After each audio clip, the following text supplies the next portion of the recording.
ended the video. Guess we'll keep rolling. Make a little mustache.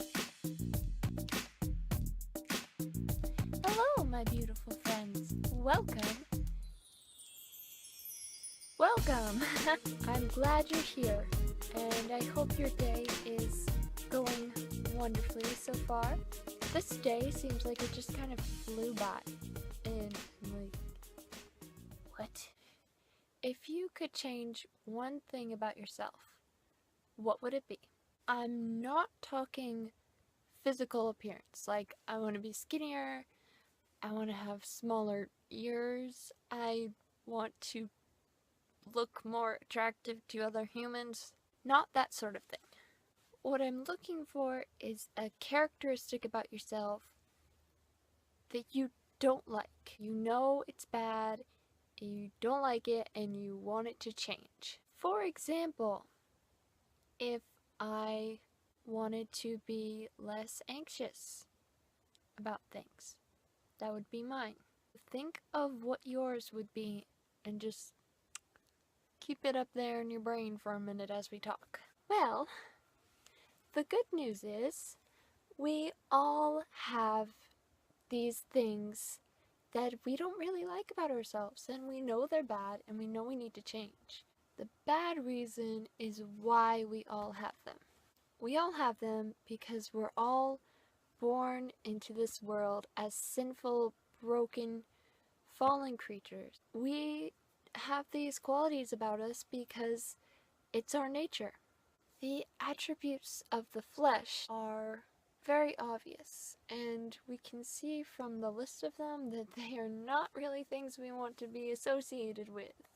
For example, I'm getting all of these out of Galatians 5, if you were curious about that. Sexual immorality, sorcery, idolatry, hatred, jealousy, outbursts of anger, selfish ambitions, faction, envy, drunkenness, and anything similar to those. No matter how much we want to change, we can't. Those things are in our nature. We are born as sinful creatures, and we can't escape that. We are trapped. We are captive to our own depravity. The good news is, that's not where our story ends, because Christ came and gave us a way that we can be free. Christ came and lived a perfect life, free from sin, and he could only do this because he was fully God and fully man at the same time. Then he died on the cross for what we have done, our sin, our sinful nature, and then he rose again. This act of perfect love freed us from being captives. Now we have a choice.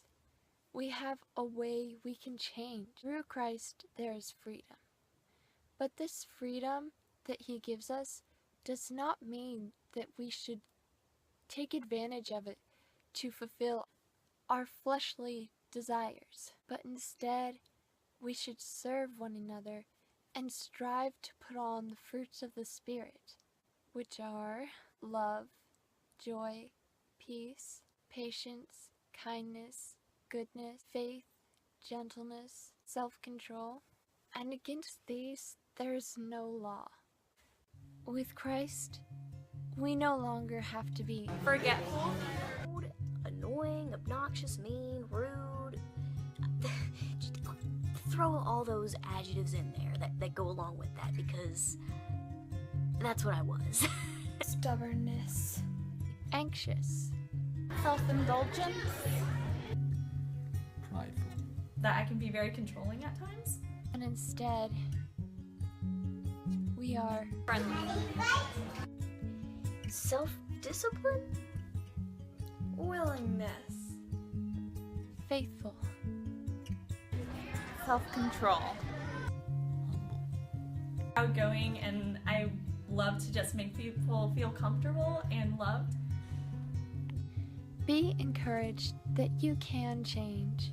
It's not impossible. You can be free from these things that seem inevitable. Christ offers freedom. Have a swell day. Live as light. I think this is just gonna be part 1, and then I'm gonna have a part 2. Tips for how to help develop a Christ-like character and how to conquer your sinful nature. So look out for part 2. Bye!